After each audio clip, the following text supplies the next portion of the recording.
ከወደቅን አይቀር እግዚአብሔር ቤት እንውደቅ፣ ከተሰበርን አይቀር እግዚአብሔር ቤት እንሰበር።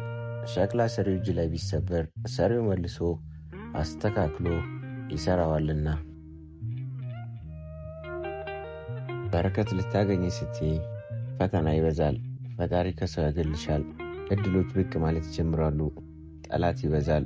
ዓለምን የምታይበት እይታሽ ይለወጣል። መንገድሽን ለእርሱ ስጪ። ታሪክሽን የሚቀይርልሽ ፈጣሪሽ ብቻ ነው። ስለዚህ ነገራቶችሽን በሙሉ ለእርሱ ስጪ። አንቺ የሚገባሽን ካደረግሽ በኋላ እርሱ የሚያስፈልግሽን በሙሉ እንደሚሰጥሽ እመኚ። ያኔ ታሸንፊያለሽ። የዛሬ ሳምንት እንደምትሞቺ ቢነገርሽ አሁን ያስጨነቀሽ ነገር ሁሉ ተራ እንደሆነ ይገባሻል።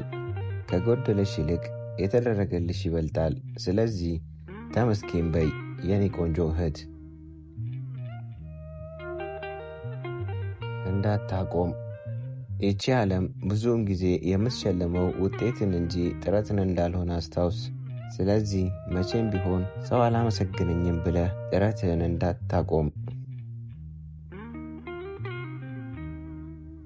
ሰው ሁን።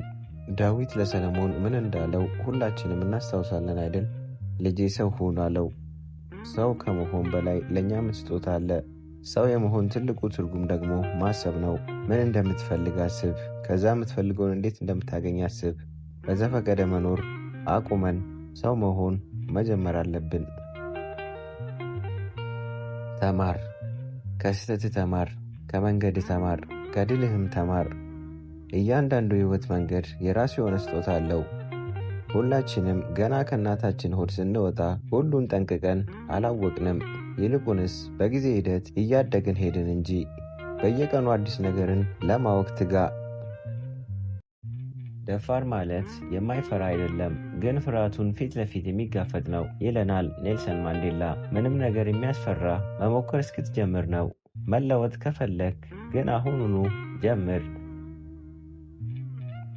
ለእውነተኛ ለውጥ መሰረት የሚጣለው ከስር ነው። መጀመሪያ ያልጠነከረ ነገር በአማረ መልኩ አይፈጸምም። በእያንዳንዱ የምትሰራት ነገር ላይ የማያንገዳግድ መሰረት ጣል። ሳትሰለች ስራበት። ከዚያም ትክክለኛውን ውጤት ታገኝበታለህ። ለምን አንድ ችግር ሲመጣብህ ወደ ሳይሆን በግድህ ትጠነክራለህ? ለምን ግን ያን ችግር ቀን ትጠብቃለህ? ለምን አማራጭ እስክታጣ ድረስ ትጠብቃለህ? ለምን ዛሬ አትጀምርም? ለምን አቅም ባለ ሰዓት የሚገባህን አታደርግም? ቆይ ምንድነው እርሱ የሚያስጨንቅሽ? ከዚያ ስላስጨነቀሽ ነገር ምን መፍትሄ እየሰጠሽ ነው? ወይስ እንዲሁ በመገረምና በሐሳብ ራስሽን እየተጎዳሽለት ነው? ዛሬ ራስሽን እንድትጠይቂ ነው የምፈልገው። እስኪ ፈትሺ። ደስተኛ መሆን ትፈልጊያለሽ? ታዲያ ምን ትጠብቂያለሽ? አመስግኚ ላለሽ ነገር፣ ከዚህ በፊት ለተደረገልሽ፣ ከዚህም በኋላ ገና ለሚኖርሽ ብዙ ነገር አመስግኚ። ህልሞቻችን በሙሉ እውን ይሆናሉ። መቼ? ላለማቆም የወሰንን ቀን። ፈተና በሕይወታችን የሚመጣው አንድም ሊያጠነክረን፣ አንድም በሕይወታችን ምን እንደተማርን ሊፈትሸን ነው። ወደ ኋላ ካለለት ይጥለናል። ከተጋፈጥነው እና ወደ ኋላ ሳንል ካሸነፍነው ግን ይሸልመናል። ጊዜ ጠብቅ ወዳጄ። ፈጣሪ በአንድ ጊዜ ሁሉንም ነገር የማይሰጥህ ነገም ማየት እንድትጓጓ ነው። ስለዚህ ጎደለኝ ብላ አታማር። ያንን ጉድለት ለመሙላት ስትል መኖር ብቻውን ትርጉም ይሰጥሃል።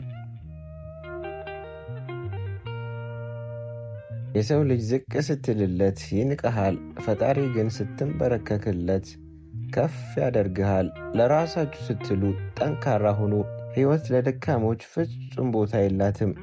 ውድ የዚህ ቻናል ቤተሰቦች እስከ መጨረሻው ድረስ ስለተከታተላችሁ ከልብ አመሰግናለሁ።